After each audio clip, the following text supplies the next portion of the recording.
आकाशवाणी प्रस्तुत कर रहा है फोन इन कार्यक्रम जिसका आज टॉपिक है change in weather and upcoming weather events, बदलता मौसम और आगामी मौसमी घटनाएं। इस सिलसिले में हमारे साथ स्टूडियो में यहाँ एक्सपर्ट मौजूद है डॉक्टर सोमा सेन रॉय। नमस्कार। आप हैं senior scientist with Indian meteorological department, ministry of earth sciences, government of India. 23421084 23422346 ये वो दो नंबर्स हैं जिस पर आप हमें कॉल कर सकते हैं और मौसम के मिजाज के बारे में जान सकते हैं। यह कार्यक्रम आप सुन सकते हैं Indraprastha channel medium wave 366.3 meters यानी 819 किलोहर्ट्ज पर, Akashvani live news 24/7 news on air app पर भी। तो दोस्तों एक बार फिर से 23421084 23422346 जानेंगे हम मौसम का हाल कि मौसम की नब्ज कैसी है। मैं हूं आपके साथ मीना जैन, अपने श्रोताओं की सबसे बड़ी फैन। तो डॉक्टर सोमा, स्वागत है आपका कार्यक्रम में। Thank you. जब आप यहाँ आ रहे थे तो आज आपका किसका सामना हुआ? तूफान मिला, बारिश मिली, तेज हवाएं मिली या फिर क्या हुआ? लकीली सब कुछ रुक गया था पर हाँ, उसका अनुभव भी हुआ है। सुबह सुबह जी सारा रास्ता पानी में गिला था। जी, तो ये क्या हो रहा है?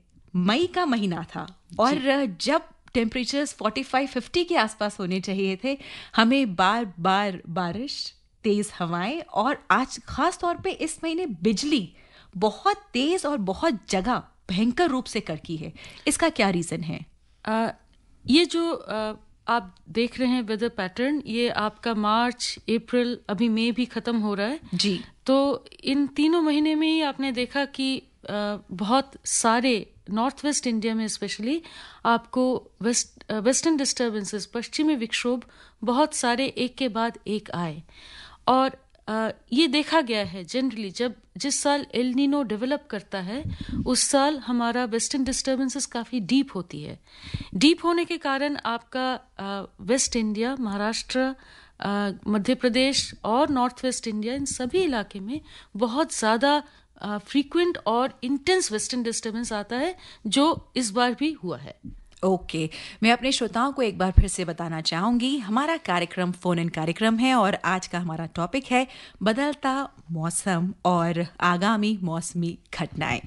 तो अभी इन्होंने बताया अल नीनो, ये शब्द हमने इस दौरान काफी बार पढ़ा है। क्या आप थोड़ा सा इस पर रोशनी डालेंगी? देखिए, एल नीनो का सीधा मतलब होता है छोटा बच्चा। ओके। हाँ, इसका ये नाम आया है आपका साउथ अमेरिका से। क्योंकि ये जो फिनोमेनन होता है, इसका चरम जो सिचुएशन होती है वो होती है क्रिसमस के आसपास। ओके। जीसस क्राइस्ट के साथ नाम मिलके ये नाम हुआ एल नीनो। ओके। इसका जो रिवर्स है उसको बोलते हैं लानीना, मतलब छोटी लड़की, छोटा लड़का, छोटी लड़की। ओके। इस फिनोमेनन के दौरान होता क्या है कि हमारा जो पूर्वी इक्वेटोरियल पैसिफिक में हमारा हीटिंग शुरू होता है। जी। हीटिंग के कारण से दो चीज होती है। एक तो वहां पर समुद्र में मछली कम हो जाती है, तो उनके लिए ये भयानक स्थिति होता है कि उनका जो मछुआरे होते हैं उनके लिए बिल्कुल फिशिंग खत्म हो जाती है। साथ ही साथ आपका पश्चिमी पैसिफिक में, जहां पर आपका ऑस्ट्रेलिया, इंडोनेशिया है, उधर आपका ठंडा पड़ने लगता है समुद्र। ये जो समुद्र ठंडा पड़ता है तो यहाँ पर जो आपका रेनफॉल रीजन है, ये सभी जगह में ड्राउट सिचुएशन पैदा हो जाती है। और यही स्थिति में हमारा एक जोनल सेल्स होती है, वो थोड़ा शिफ्ट हो जाती है। और शिफ्ट होते ही हमारे इंडिया के ऊपर अगर ये डेवलपिंग स्टेज में अगर थोड़ा सा शुरू होता है मॉनसून के टाइम में, तो जो हमारा सबसाइडिंग सेल है, वॉकर सेल, उसका थोड़ा शिफ्ट हो जाता है ग्लोबली और हमारे इंडिया के ऊपर सबसिडेंस आ जाता है। और इस बारे में हम डॉक्टर सोमा सेन से दोबारा बात करेंगे। फिलहाल एक लिसनर हमारे साथ जुड़ चुके हैं। हेलो जी, नमस्कार जी। श्रोताओं की सबसे बड़ी फैन मीना जैन को रघुविंदर सिंह का नमस्कार। जी रघुविंदर जी, कैसे हैं आप? बहुत बढ़िया। बताइए, डॉक्टर साहब हमारे साथ हैं, क्या जानना चाहते हैं आप? डॉक्टर साहब को भी नमस्कार। नमस्ते। डॉक्टर साहब, ये जो बार बार मौसम चेंज हो रहा है जी, इसका पर्यावरण पर, हमारी हेल्थ पर और खास तौर पर एग्रीकल्चर पर क्या फर्क पड़ सकता है? दूसरा ये कि ये कब तक जारी रहने की संभावना है, कृपया बताने का कष्ट कीजिएगा। पहली सवाल है, जैसा आपको पता चल रहा है कि बेमौसम जब बारिश होती है हमारे एग्रीकल्चर के ऊपर बहुत ज़्यादा फर्क पड़ता है, क्योंकि पौधों में सिर्फ पानी किसी भी टाइम डाल देंगे तो पौधा तो बढ़ेगा नहीं जी। उसी तरह से जिस समय पानी का ज़रूरत है अगर नहीं होता है तो बहुत ज़्यादा क्रॉप फेलियर भी होती है, तो सूखा भी ठीक नहीं है और गीला भी ठीक नहीं है, दोनों ही ठीक नहीं है। और इस साल स्पेशली आपने देखा है ओले वृष्टि बहुत हुए हैं जी। पंजाब, हरियाणा, इन सब इलाके में बेमौसम बहुत ज्यादा ओले वृष्टि हुए हैं जी। और सबसे जो बड़ी घटना है, आपका बिजली कड़कने से काफी लोगों का मौत हुआ है। और ऐसे इलाके में जहां पर लोगों को इसका इतना ज्यादा देखने का मौका नहीं मिलता, एक्सपीरियंस या अनुभव था ही नहीं, अनुभव नहीं था, तो इसीलिए मौत बहुत ज्यादा हुए हैं जी। और साथ ही साथ बहुत स्ट्रॉन्ग विंड्स भी ब्लो किए हैं। तो इन सभी कारणों से जो लोग घर के बाहर निकले हैं इस बेमौसमी मौसम में, उन सभी को किसी न किसी तरह से अफेक्टेड हुए हैं। या तो सिंपल चीज है, रास्ते में ट्रैफिक जाम ज्यादा देखने को मिली है, और भयानक चीज होती है जब आपका ओलावृष्टि होती है, बड़े बड़े 10 सेंटीमीटर साइज के ओले जब ऊपर से गिरती है तो बहुत भयानक चीज होती है। और बिजली का तो मैंने बताई है जी। एक बहुत ही दुखदाई घटना होती है, लोगों का मौत, ये सभी चीजें हमारे ऊपर बहुत ज्यादा असर फेंकता है। रघुविंदर जी ये भी जानना चाह रहे थे कि इस तरह का ये जो मौसम का हाल बेहाल है ये कब तक चलने वाला है? देखिए, इस साल हमारा एल नीनो डेवलप कर रहे हैं। जैसे आपने मार्च, अप्रैल और मई में देखा है, वेस्टर्न डिस्टर्बेंसेस इस समय तक थोड़ा हमारा जो सब ट्रॉपिकल वेस्टर्ली जेट है नॉर्थवर्ड शिफ्ट होने लगता है, वो अभी तक हुआ नहीं है। तो हमारा इरादा है मीडियम रेंज में, हम कह सकते हैं कि हाँ अभी ये जारी रहेगा, अगला 5-6 दिन तो जरूर जारी रहेगा। और आगे भी आपका जून महीने में नॉर्थ वेस्ट इंडिया के ऊपर इसका असर रहेगा, ऐसा वेस्टर्न डिस्टर्बेंसेस का। तो चूंकि जो इस मौसम का मौसम गर्मी का होना चाहिए वो इतना देखने को नहीं मिला, तो आपको लगता है कि जो आने वाले समय में हमारा मॉनसून का समय होगा वो भी एल नीनो से या जो आपके वेस्टर्न डिस्टर्बेंसेस है उनकी वजह से डिस्टर्ब होगा? देखिए, वेस्टर्न डिस्टर्बेंसेस के कारण से आपका नॉर्थ सेंट्रल इंडिया पे ज्यादा असर पड़ा है। इसके साथ मॉनसून का बहुत ज्यादा कोरिलेशन नहीं रहता है, क्योंकि मॉनसून एक ग्लोबल सिस्टम होती है। एल नीनो का इफेक्ट भी पड़ सकता है, पर ऑनसेट भी एक ऐसी चीज है, ये एक वेव की तरह होती है। तो वो वेव कितना स्ट्रांगली आके हिट करता है इंडियन केरला कोस्ट को, वो डिटरमिन करता है ऑनसेट। जैसे आपको पता होगा, हमने बोला है कि इस साल मॉनसून आपका 3-4 दिन देरी से आएगा केरला कोस्ट पे। आगे ये पिकअप भी कर सकता है, बिफोर टाइम भी रीच कर सकता है आपके इलाके में, या अपने टाइम से ये बाद में भी रीच कर सकता है। पर ओवरऑल मॉनसून का जो बारिश है उसके ऊपर खास इफेक्ट नहीं पड़ेगा, ये पश्चिमी विक्षोभ का। और एल नीनो का जो है थोड़ा तो इफेक्ट पड़ेगा, मगर एक और पॉजिटिव चीज है, एक और फिनोमिनन है ग्लोबल इंडियन ओशन डाइपोल, उसका इफेक्ट पॉजिटिव रहेगा। जी, एक और लिसनर हमारे साथ जुड़े हैं, शायद कनेक्शन बीच में या आवाज आ रही है। हेलो, नमस्कार जी। जी नमस्कार, क्या नाम है आपका?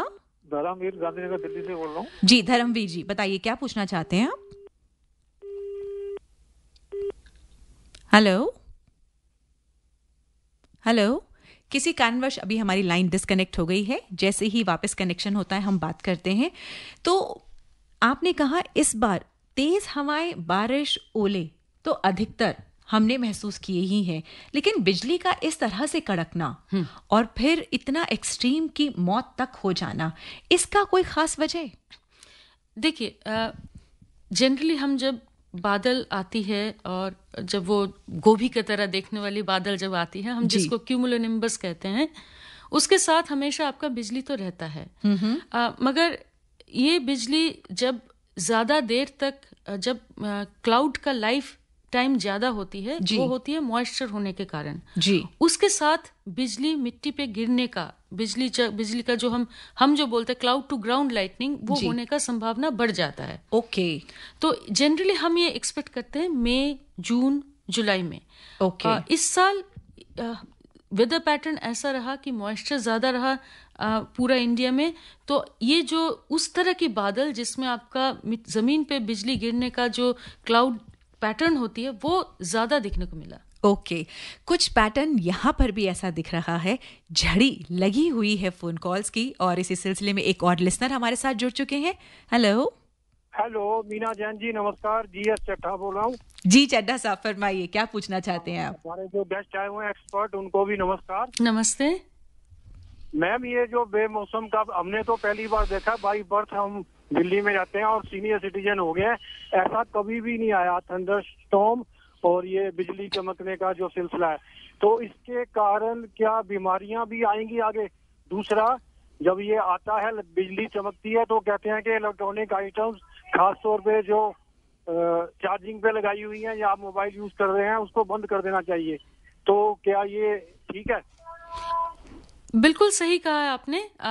ये दिल्ली में जो ये बेमौसम मौसम बोल रहे हैं, ये क्लाइमेट वेरिएबिलिटी के अंदर आती है। तो ये आता है, ये मौसम ऐसा रूप लेती है बहुत सालों के बाद। तो ये कोई क्लाइमेट चेंज के साथ डायरेक्ट कोरिलेशन तो नहीं है, मगर हाँ इसका असर ज़रूर पड़ेगा हमारे ऊपर, और पड़ भी रहा है। जैसे अच्छी बात तो ये है, इस साल एसी का खर्चा काफी कम हो गया है, बिजली की खपत थोड़ी कम हुई, बिजली का खपत कम हुआ है। और दूसरी बात है, आपका साथ साथ आपका जो अनसीजनल जो फल सब्जियां होती हैं वो भी मिल रही है। मगर हाँ, इसका नेगेटिव साइड ये रहा है कि अगर आप बाहर देखते हैं, कई फसलें नष्ट हुए हैं। और जो सबसे बड़ी बात आपने कहा चड्ढा जी, लाइटनिंग के कारण ज़रूर प्रिकॉशन लेना चाहिए। अगर आप घर के बाहर हैं तो पहली तो बात है, पानी का कोई भी अगर इस काम कर रहे हैं वहाँ से निकल के आइए। अगर आप खेती में हैं, जैसे फसल लगाने का, पैडी लगाने का ट्रांसप्लांटेशन का टाइम होता है, वहां से निकल के आइए। किसी भी रूप में पानी से अपने आप को बचाना है, पानी से हट जाइए जी।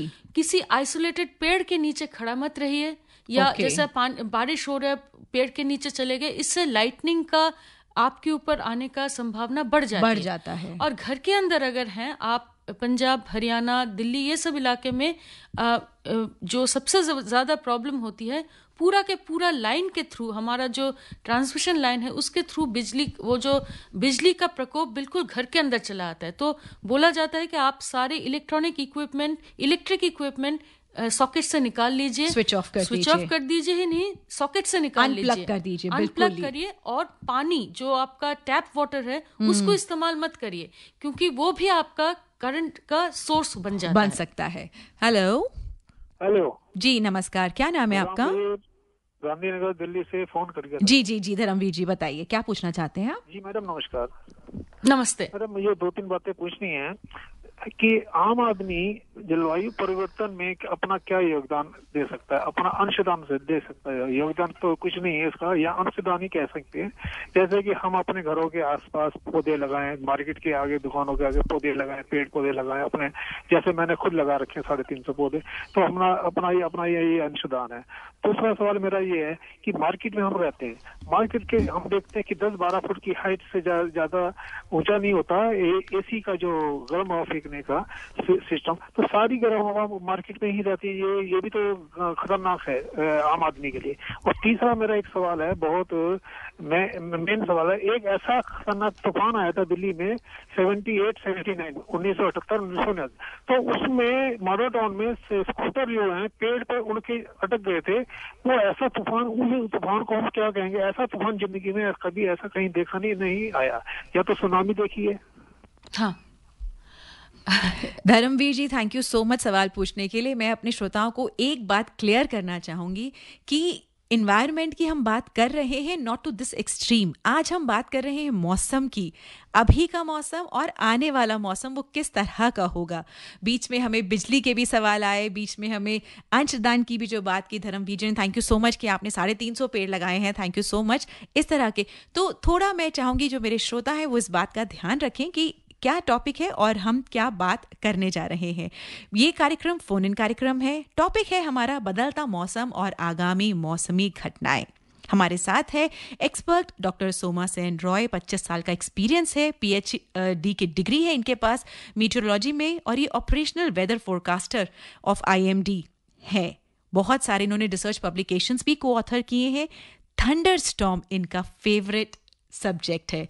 तो जो धर्मवीर जी ने पूछा आपसे, तो उस तूफान के बारे में आप क्या कहेंगे? आपने 2007-8 का मॉडल टाउन वाला केस जो बताया है, आपने देखा होगा, शायद दिल्ली में नहीं, मगर ये ऐसा तूफान नॉर्थ इंडिया में कई बार आए हैं।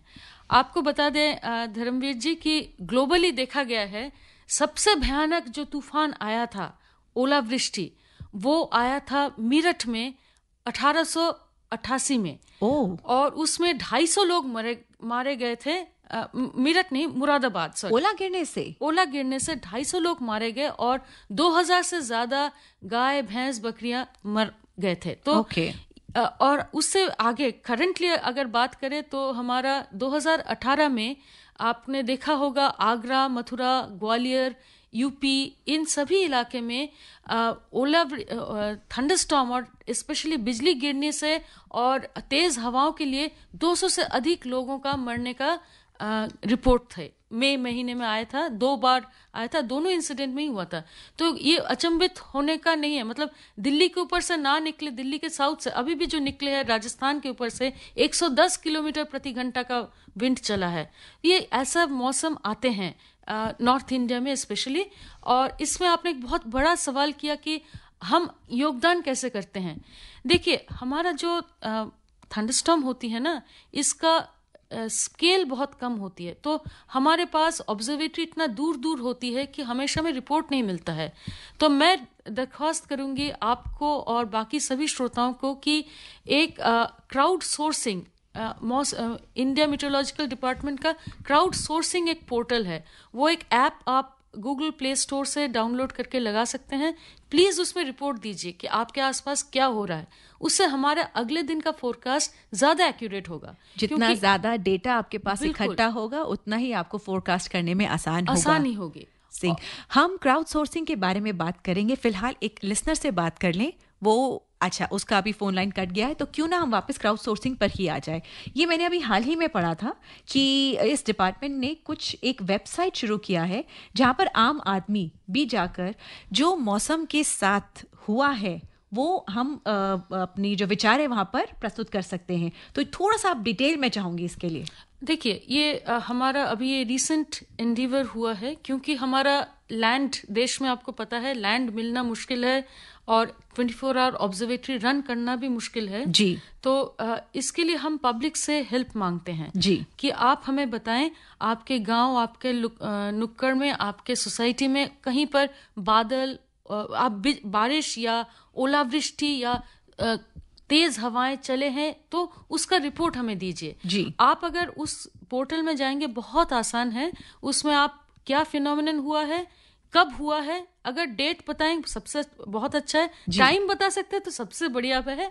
तो उससे हमें एक पैटर्न मिल जाता है कि एग्जैक्टली कहाँ आपका एक पूरा, जब हम प्लॉट करते हैं तो हमें पता चल जाता है कि सिर्फ एक ही जगह में नहीं, कितना एरिया में हमारा थंडरस्टॉर्म। इस वक्त क्राउड सोर्सिंग आपके मीटरोलॉजिकल डिपार्टमेंट में तो नहीं हो रहा है, लेकिन हमारे आकाशवाणी में तो हो रहा है। एक लिसनर ने हमें ज्वाइन किया है। हेलो जी नमस्कार। जी नमस्कार, क्या नाम है आपका? मेरा नाम जयकिशन अग्रवाल है, साइकिल मार्केट चांदनी चौक से बात कर रहा हूँ। जी साहब, फरमाइए, क्या पूछना चाहते हैं आप?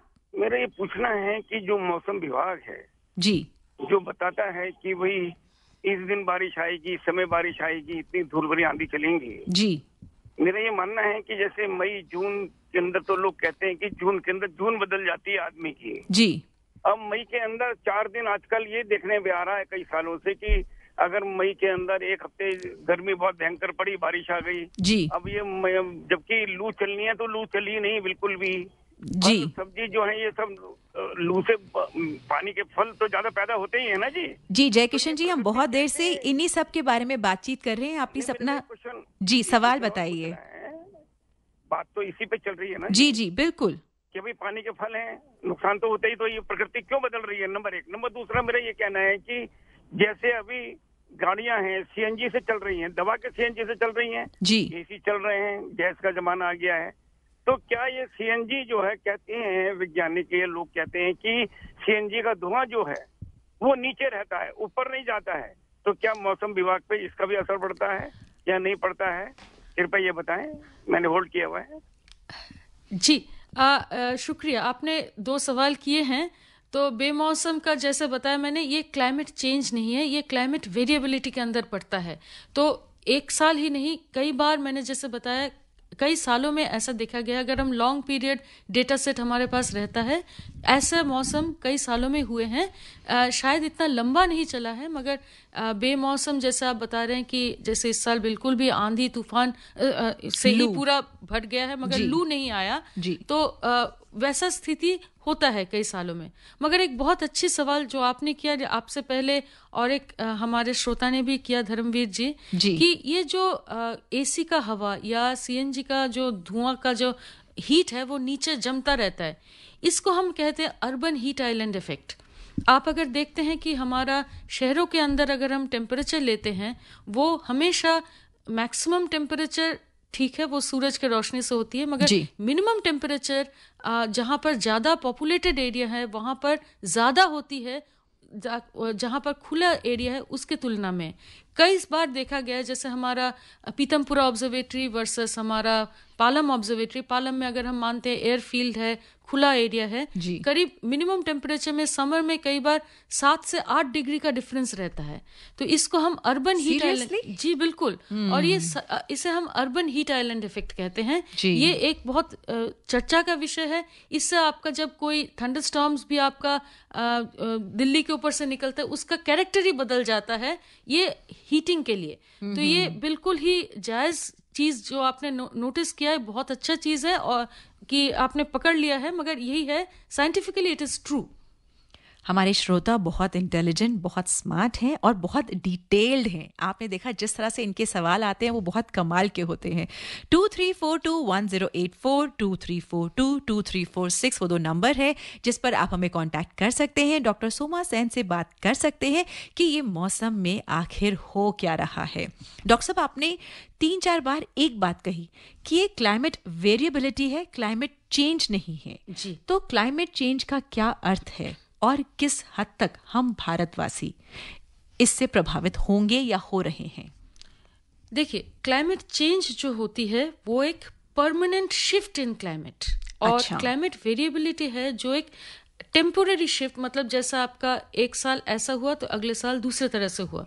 पिछले साल आप नोटिस किए होंगे कि बिल्कुल भी बारिश नहीं हुआ, बिल्कुल भी एकदम गर्मी, आपका बहुत ड्राई और बहुत गर्म था जी। मार्च से लेके मई का मिडिल तक एकदम एक भी थंडरस्टॉर्म नहीं आया। इस साल उल्टा हुआ, बहुत ज्यादा थंडरस्टॉर्म हो रहा है। तो ये है क्लाइमेट वेरिएबिलिटी। मगर एक चीज जो हो रहा है, ये सब चलते हुए, ये है ग्लोबली ये चलता है कि किसी किसी इलाके में आपका थंडरस्टॉर्म ज्यादा हो रहा है, एक साल किसी इलाके में कम हो रहा है, मगर एक उसके चलते एक चीज हो रही है जो हमारा पूरा ग्लोब का टेम्परेचर धीरे धीरे बढ़ने की तरफ जा रही है। अभी 1 डिग्री जैसे बढ़ चुका है। अभी हमारा कोशिश है कि ग्लोबली इतना क्लाइमेट एक्शन फोरम, COP27, ये सब में क्या बताया जा रहा है कि किस तरह से ये चेंज को रोका जाए। ये जो एक सिग्निफिकेंटली चेंज जो आ रहा है टेम्परेचर में, 1 डिग्री, क्या होता है उससे? 1 डिग्री टेम्परेचर बढ़ने से एटमॉस्फेयर में मॉइस्चर कैरिंग कैपेसिटी 7% बढ़ जाता है। उससे क्या होता है कि एटमॉस्फेयर अनस्टेबल हो जाता है। अनस्टेबल का मतलब आपका जब बारिश होती है 2-3 कारण से होती है। एक साथ जब आपका मॉइस्चर हो, टेम्परेचर हो और कोई सिनॉप्टिक सिस्टम हो, जो 3 मिलके एक बादल बनाता है, बारिश आ जाता है जी।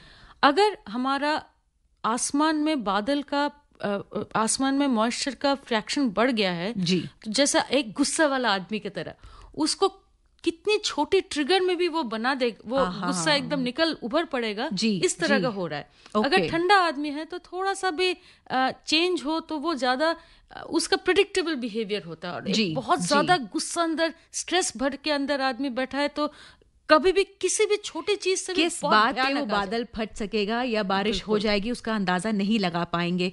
क्या यही कारण है जब अक्सर मौसम विभाग कहता है कि कल ऐसा होगा पर किसी कारणवश वो नहीं होता या बहुत देर से होता है? क्या यही वो कारण है कि जब हमारी जो फोरकास्टिंग है, जो मौसम विभाग की और जो एक्चुअल स्थिति है, वो कई बार मैच नहीं होती? थोड़ा हद तक कह सकते हैं कि हमारा ये क्लाइमेट चेंज के लिए एटमॉस्फेयर थोड़ा अनस्टेबल हो रहा है दिन ब दिन। ये अनस्टेबिलिटी के लिए हर चीज जो हमारा प्रीवियस एक्सपीरियंस के हिसाब से जब हम डिसाइड करते हैं वो फ्यूचर में हमेशा लागू नहीं रहता है, वो कारगर नहीं हो पा मगर सबसे जो बड़ी बात है हमारे इंडिया के लिए स्पेशली, हमारा वेदर है बहुत हमारा एटमॉस्फेयर जनरली अनस्टेबल रहता है। तो थोड़ा सा मॉइस्चर आने से आपका बादल होके बारिश हो सकता है जी। ये जो स्थिति है ये एक्स्ट्रा ट्रॉपिक्स का तरह नहीं है जहां पर आपका बहुत प्रेडिक्टेबल एटमॉस्फेरिक मूवमेंट होता है जी। तो ट्रॉपिक्स में जो होता है स्पेशली इंडिया के ऊपर हमारा इतना शॉर्ट नोटिस में हमारा वेदर हो सकता है। तो आप बता सकते हैं कि जैसे आप हरियाणा में बारिश होगा, मगर ये कभी नहीं कह सकते हैं कि हरियाणा में जिन डिस्ट्रिक्ट में इस घंटे से इस घंटे बारिश होगा, एक दिन पहले नहीं बता सकते। हम इसका उपाय निकाले हैं जो कि नाउकास्ट स्केल, जो आपका 1 से 3 घंटा पहले हम लोग रडार, सैटेलाइट, सारा ऑब्जर्वेशन हमेशा मॉनिटरिंग में रहता है, हम तुरंत बताते हैं कि आपके इलाके में होगा। तो ये चीज जो आया है इसका इम्प्लीकेशन रहता है कि आपको एकदम आपके लोकेशन स्पेसिफिक फोरकास्ट जो आपको चाहिए वो हम दे पा रहे हैं जी। तो उससे क्या है, बचाव कार्य वो बहुत पहले से थोड़ा हो सकता है और जो नुकसान वो कम से कम होने की चेष्टा की जा सकती है अगर ऐसा कुछ होता है। बिल्कुल तो बिल्कुल बिल्कुल हम पहले से भी देते हैं, मगर जो जितना हम पास आते इवेंट का हम उसको छोड़ते नहीं है, उसको मॉनिटरिंग में रख के उसको जितना हो सके उसको पब्लिक के तरफ भेजते रहते हैं। हमारा SMS भी जैसा आप देख रहे हैं अभी दिल्ली सारे स्टेट डिजास्टर मैनेजमेंट अथॉरिटी भी हमारा SMS लेके आगे बढ़ा रहे हैं। ये बहुत ज्यादा आपके मोबाइल में भी आ रहे होंगे। बिल्कुल, अब बराबर आ रहे हैं। तो ये चीज इसलिए किया जा रहा है कि आप तक पहुंचे इन्फॉर्मेशन जी। जब पहुंचेगा तभी आप एक्शन ले पाएंगे, तभी आप कर पाएंगे कुछ उसके बारे में। बात आपने एक्शन की और अभी हमने एक्सट्रीम्स वेदर की भी बात की। तो ये जो एक्सट्रीम वेदर कंडीशंस है, मतलब बहुत तेज गर्मी, बहुत तेज सर्दी, बहुत ज्यादा बारिश, ये चीजें पहले इतनी नहीं थी जितनी अब देखी जा रही हैं। इसका क्या कारण है और इससे हम अपने आप को कैसे बचा सकते हैं? ये बहुत अच्छा सवाल है, क्योंकि बिल्कुल आपने सही पकड़ा है। अगर आप क्लाइमेट हम पिछले 100 साल का डेटा देखें तो हीट वेव का जो स्थिति हो रहा है आजकल लंबा होता जा रहा है जी। सीवियरिटी बढ़ रहा है जी। सिमिलरली कोल्ड वेव का स्थिति कम हो रहा है, उसका भी फ्रीक्वेंसी कम होते जा रही है। ग्लोबली भी देखा गया है, इंडिया के ऊपर भी देखा गया है जी। साथ ही साथ जहां पर आपका बारिश ज्यादा होता था वहां बारिश कम होते जा रहा है, जहां बारिश कम होता था वहां बढ़ता जा रहा है। इसका मतलब जैसे गोवा, गुजरात, ये सब इलाके में हम देख रहे हैं पिछले 100 साल में यहाँ बारिश सिग्निफिकेंटली बढ़ चुका है। और वहीं पर मणिपुर और नागालैंड, आसाम का भी कुछ इलाके, इन सब इलाके में आपका बारिश थोड़ा कम हो रहा है। इसका डायरेक्ट इन्फ्लुएंस पड़ेगा हमारे नदियों पे। इस पर हम चर्चा कंटिन्यू करेंगे। एक लिसनर हमारे साथ जुड़े हैं, उनसे बात कर लेते हैं। Hello, good morning. Good morning, क्या नाम है आपका? मैं दिल्ली से किशोरी अवस्थी बात कर रहा हूँ। जी किशोरी साहब, फरमाइए, क्या पूछना चाहते हैं आप? जो हमारे किसान लोग हैं जी, उनको मतलब किस तरह से अलर्ट रहें ताकि उनकी खेती में कोई नुकसान ना हो और खेती में उनका मौसम के फायदा भी मिले, अच्छी उनकी पैदावार हो, इसके लिए किसानों को किन किन बातों का ध्यान रखने की आवश्यकता होती है? किशोर जी, थैंक यू सो मच हमारे किसान भाइयों के लिए इतना सोचने के लिए। और ये हमारे जो कॉन्वर्सेशन चल रहा था उसी का ही एक्सटेंशन है कि ये जो एक्सट्रीमिटीज़ हैं इनसे हम किस तरह से अपने आप को बचा सकते हैं, ख़ास तौर पर हमारे किसान भाई, ताकि उनकी फसल, उनकी मेहनत भी बच सके। ये भी अच्छा सवाल है, क्योंकि ये एक पूरा सेक्टर है एग्रीकल्चर का। बिल्कुल। तो भारत मौसम विज्ञान विभाग में हमारे एक एग्रोमीटरोलॉजी डिवीजन होती है जी। तो उसका काम है, जैसे हम फोरकास्ट दे रहे हैं, रोज का फोरकास्ट और वीकली फोरकास्ट जी, एग्रीकल्चर स्पेसिफिक हम फोरकास्ट देते हैं हर स्केल में। हमारा सीजनल फोरकास्ट में, हमारा सीजनल फोरकास्ट या जैसे आपका वीकली फोरकास्ट और डेली फोरकास्ट, तीनों फोरकास्ट में हम क्या देते हैं हर स्केल के लिए अलग। जैसे आपको वीकली फोरकास्ट देंगे तो हम बताएंगे किस वीक में आपको कब आप वीडिंग करना है, आपको किस समय पानी देना है, बुआई है, कटाई है, पानी है, इसको ध्यान में रखते हुए आप लोगों का फोरकास्ट चलता है। और ये भी नहीं, हम जैसे सीजनल बताते हैं या एक्सटेंडेड रेंज बताते हैं, तो किस समय बीज बोया जाए कि हमारा आगे का मौसम कुछ दिन तक पानी वाला रहेगा, तो उससे पहले आप बो लीजिए। और किस तरह का इस साल आपको, और सीजनल में हम किस तरह का इस इलाके में किस तरह का क्रॉप इस साल लगाना चाहिए, आपको एक बहुत अच्छा बात बताते हैं। अच्छा, ये भी बता सकते हैं आप लोग? जी बिल्कुल, बहुत सुंदर। और सबसे बड़ी बात है, आप अगर हमारा इंडियन इकोनॉमी और इंडियन ड्राउट का अगर आप कोरिलेशन देखते हैं, हम एक एग्रीकल्चर स्पेसिफिक कंट्री है, हमारा इकोनॉमी एग्रीकल्चर पे रहता है जी, कृषि प्रधान है, बिल्कुल कृषि प्रधान। हमारा 1970s 80s तक देखते हैं, बिल्कुल 1-to-1 कोरिलेशन चलता था। जिस साल ड्राउट होता था हमारा इकोनॉमी गिरता था, जिस साल बढ़ता है एग्रीकल्चर ठीक रहता है, हमारा इकोनॉमी भी अच्छा रहता है। जी, फेमिन्स का फ्रीक्वेंसी ज्यादा था। फेमिन ओब्वियस ना हो, एटलीस्ट हिडन फेमिन, लोगों को खाना कम मिलने का बहुत ज्यादा चलता था। जी, ये दिन बर दिन ये सब इम्प्रूवमेंट, और गवर्नमेंट का सिर्फ हम ही नहीं, बहुत सारे सेक्टर हमारे साथ मिले होते हैं, जिसके कारण से आपको पता है इस साल भी millet, international year of millets बोला जा रहा है, क्योंकि ड्राउट रेजिस्टेंट क्रॉप है ये। तो ये सब कारणों से हम लोग, जिस साल हमें लगता है कि ये इलाके में कम फसल बढ़ेगा, तो हम कम पानी इंटेंसिव फसलों को लगाते हैं, जैसे पल्सेस, मिलेट्स। तो इससे होता क्या है कि फार्मर्स को ज्यादा नुकसान नहीं होता, और उनका जो साइकिल है वो चलता रहता है। बिल्कुल, हमारा भी साइकिल बराबर चल रहा है। और एक और लिसनर हमारे साथ जुड़ गए हैं। हेलो, नमस्कार जी, फरमाइए। राजा बात कर रहा हूँ लखनऊ से। जी राजा जी, कैसे हैं आप? जी मैं ठीक हूँ जी। और मेरा मैम से सवाल ये है जी कि अब आने वाले समय में क्या लू फिर आएगी? अगर लू आएगी तो हम लोगों को कैसे उसका बचाव करना है, और मौसम क्या अब और गर्मी बढ़ेगी या अभी भी इसी तरह मौसम चलता रहेगा? क्या बात है, ये मेरा आपसे अगला सवाल होने वाला था कि अब आने वाले दिनों में हमें किस तरह के मौसम के नज़ारे मिलेंगे, तो ये राजा जी ने ही हमसे पूछ लिया है। थैंक यू राजा जी पूछने के लिए। देखिए, ये जो सीजन है राजा जी, इस महीने का अगर बात करें, जून महीने में आपको पता है टेम्परेचर आपका 45 छूता है, 45 से 48 भी पहुंच जाता है। जी। तो ये जो वेस्टर्न डिस्टर्बेंसेस के बीच का जो पीरियड है, इस समय टेम्परेचर बढ़ता है। इसके हम मीडियम रेंज का बात करें अगर, तो हमारा उम्मीद है कि इस साल जून, अभी अगले 4-5 दिन में एक वेस्टर्न डिस्टर्बेंस निकलेगा, तो अभी 4-5 दिन तक तो ज्यादा कुछ उम्मीद नहीं है आपका रीजन में, मतलब होने का। अभी तो चाय पकौड़े कंटिन्यू कर सकते हैं। बिल्कुल चलाइए। क्या बात है जी। उसके बाद हमारा जो उम्मीद है, इस साल जून में हमारा ज्यादा, जैसे यूपी, लखनऊ, ये सब इलाके में ज्यादा बारिश का उम्मीद नहीं है, तो आपका गर्मी तो बढ़ेगा, और साथ ही साथ अगर विंड्स चला तभी लू बनेगा। लू एक हवा का स्थिति है, और टेम्परेचर एक जो आपका टेम्परेचर है जी। मगर लू के साथ हमारा क्या संबंध रहता है कि एकदम आपको पता नहीं चलता है, बॉडी से मॉइस्चर बहुत ज्यादा सोख लेती है। तो वो जब सोख लेती है तो आपको डिहाइड्रेशन के कारण से हीट स्ट्रोक या सन स्ट्रोक बहुत ज्यादा होता है।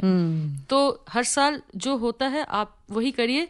इस समय आप ज्यादा धूप में बाहर मत जाइए, छाछ, नारियल पानी जरूर पीजिए। और कोई भी इतना स्ट्रांग नहीं होता है, बिलीव मी, कोई इतना स्ट्रांग नहीं होता है कि ये धूप रोज झेल के एकदम टनाटन रहे। डॉक्टर सोमा सेन के मुंह से टनाटन शब्द बहुत बढ़िया था। ये कार्यक्रम भी बहुत टनाटन चल रहा है, और ये आकाशवाणी की प्रस्तुति है, फोन इन कार्यक्रम है, और आज हम मौसम के बारे में बात कर रहे हैं। हमारे साथ है डॉक्टर सोमा सेन, जो कि एक सीनियर साइंटिस्ट है, और इंडियन मीटरोलॉजिकल डिपार्टमेंट में आप कार्यरत हैं। ये मिनिस्ट्री ऑफ अर्थ साइंसेस के अंदर आता है, और मौसम की ही बात चल रही है। बराबर हमारे श्रोता है जो हमें फोन भी कर रहे हैं। एक जो हमारा कॉन्वर्सेशन वो बीच में रह गया था कि क्लाइमेट चेंज, जो कि एक लंबे समय के लिए होता है। जब लंबे समय का ये क्लाइमेट चेंज, तो ये number of climate change in variability भी लाता है क्या?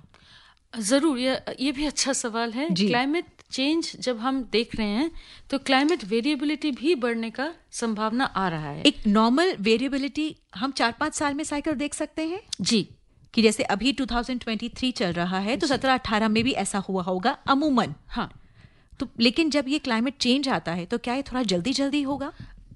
देखिए, सबसे बड़ी बात है क्लाइमेट चेंज के साथ क्लाइमेट वेरिएबिलिटी ये भी एक डिकेडल साइकिल्स में चल रहा है जी। तो डिकेडल 50 ईयर साइकिल्स, तो ये जैसे आपने बोला कि यही मौसम हमें 5 साल पहले देखने को बोला, एग्जैक्ट नहीं मिला होगा। हाँ, थोड़ा आगे पीछे। तो नॉट ओनली दैट, आपको हर साल का ही वेदर अलग होगी, ये आपको मानना पड़ेगा।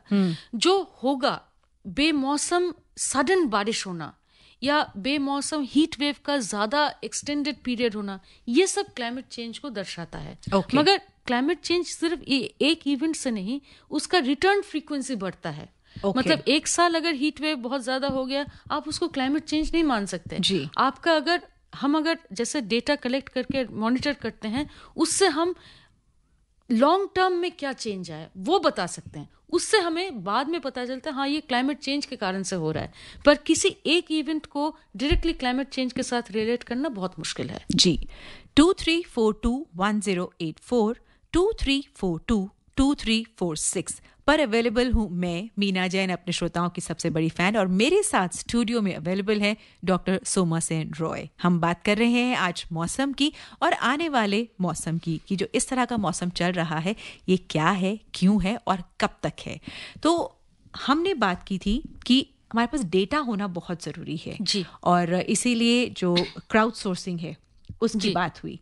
तो कोई ऐसी वेबसाइट, कोई ऐसा लिंक भी है कि अगर मैं शिमला जा रही हूँ और मैं आने वाले 4 दिन का या 5 दिन का मौसम का हाल इन शिमला दिल्ली में रहते हुए जानना चाहती हूँ, तो मैं कहाँ पर जाऊँ? क्योंकि हम जब फोन खोलते हैं तो 101 वेबसाइट्स खुल जाती हैं, लेकिन हम किस पर जाएं, किस पर गौर करें? आपको बता देते हैं। एक तो है हमारा मौसम का वेबसाइट, उस पे आप डायरेक्टली एक्सेस करके आपको डिस्ट्रिक्ट लेवल में 5 दिन तक क्या आपका शिमला डिस्ट्रिक्ट में रहेगा, इसका वेदर के इंफॉर्मेशन आपको मिल जाएगा। किस नाम से?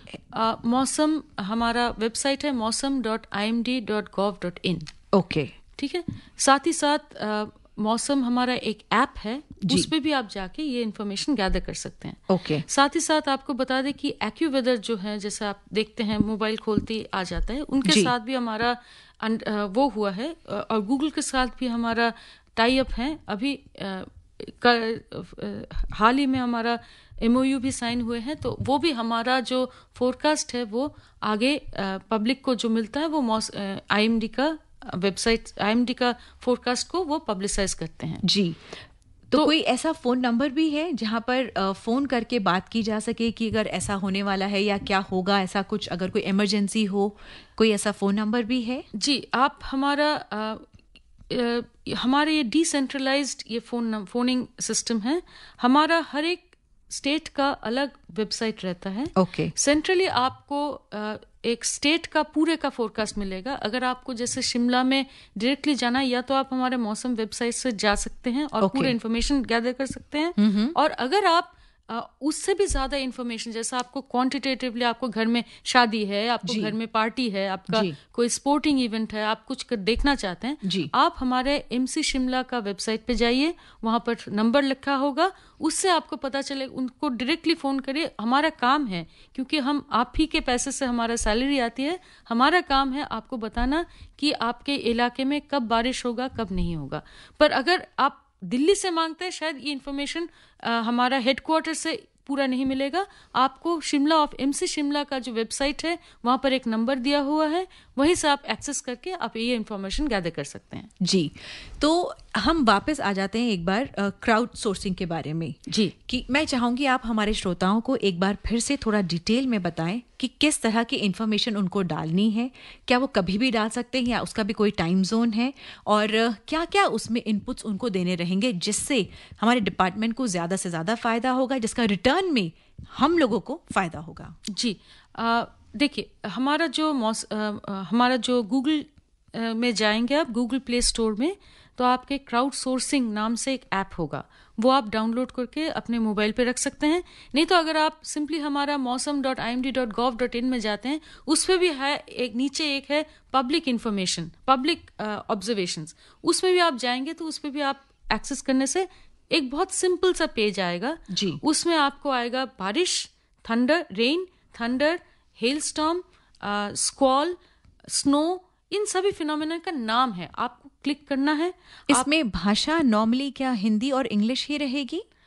देखिए, अभी तक तो हमारा ये भाषा पिक्चर के साथ है, तो आपको समझने में दिक्कत नहीं होगा। आप डायरेक्टली उस पर क्लिक कर दीजिए, कौन सा फिनोमिनन आप रिपोर्ट करना चाहते हैं पिछले 24 घंटे का, उससे पहले का इंफॉर्मेशन नहीं होती है।